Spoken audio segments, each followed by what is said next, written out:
The Israeli Air Force have been dropping 2,000-pound bombs on Gaza on a regular basis. 2,000-pound bombs. So the bombs that Israel is dropping are really big. They are 1,000 to 2,000 pounds. When one of these drops, the ground basically turns into soup.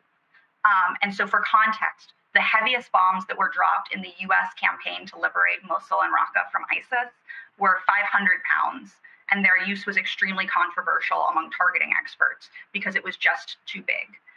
For some place like Gaza to be repeatedly dropping bombs of this size and scale is devastating, and there's absolutely no way it could be done in any way that is adhering with the law of armed conflicts principles of both proportionality and distinction, so making every effort to distinguish between combatant and non-combatants. The bombs contain around 1,000 pounds of explosive material.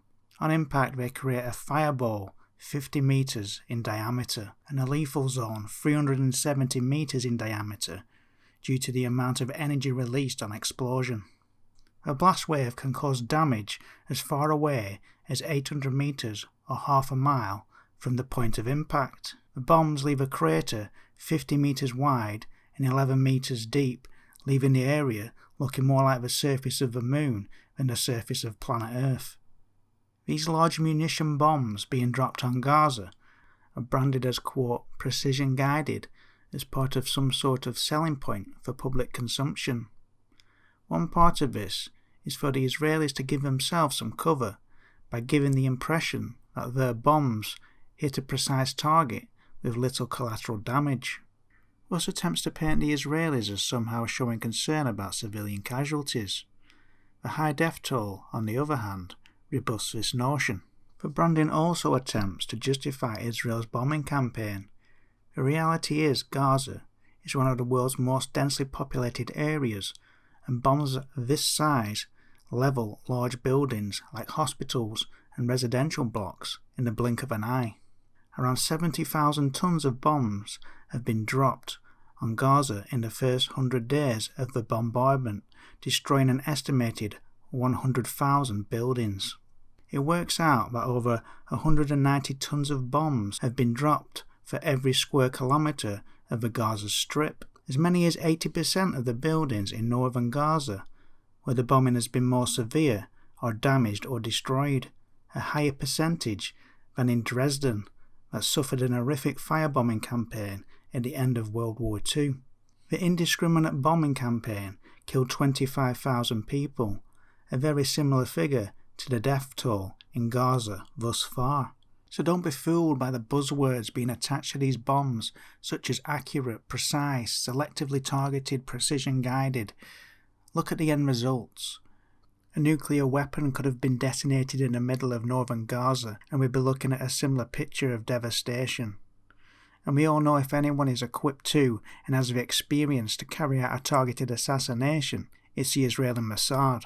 The fact that the bombs are most commonly referred to by their weight and not by their name, and their manufacturer are rarely mentioned, helps to create a layer of mystique around the bombs.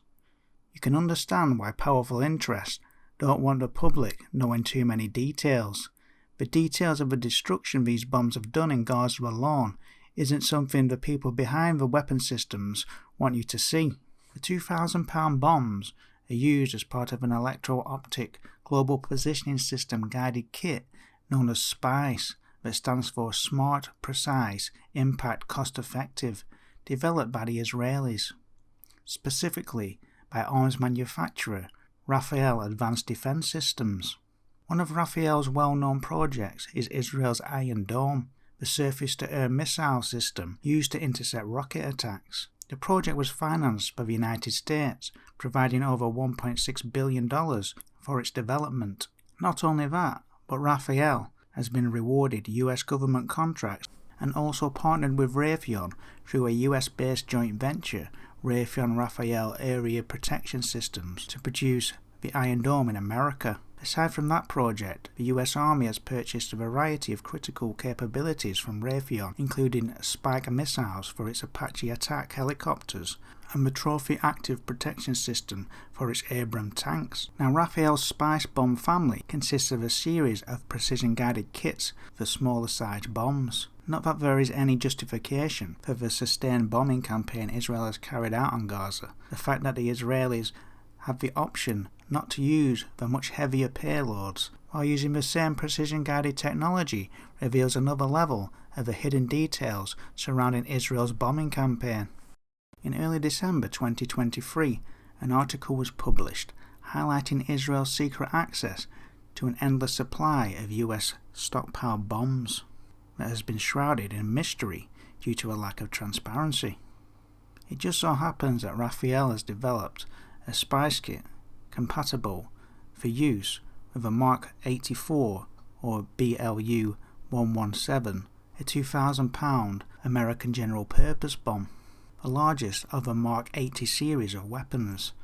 It just happened to be part of Israel's access to endless US made weapons. It just so happened to be part of Israel's access to the endless US made arsenal. Regarding talking points used to justify the use of these bombs by labelling them bunker busters and pointing to Hamas using underground tunnels is the same talking point used in an attempt to justify bombing hospitals. The reason Gazans use tunnels and bunkers is to evacuate, seek refuge and shelter from Israel's bombs, much like any other place that has suffered a bombing campaign. It isn't justification for more and larger bombs to be used. They are a result of the historic bombings and Israeli occupation. It is logical to conclude the development of this specific spice system by the Israelis would be for the intended use against Palestinians, considering the history of conflict and bombing campaigns, and they were just waiting for an excuse to utilize them. We have seen over the past many decades Israeli settlers taking possession of land belonging to Palestinians and the bulldozing of their homes and business properties. These bombs are a continuation of that process in a new, sped-up form. With the ethnic cleansing and destruction of vital infrastructure that is taking place in Gaza, the lack of access to hospitals, medical equipment, and the squalid conditions in makeshift refugee camps, people really need your support, and if you are in a position to help financially, you can do so by donating to Doctors Without Borders. As always, thanks for watching.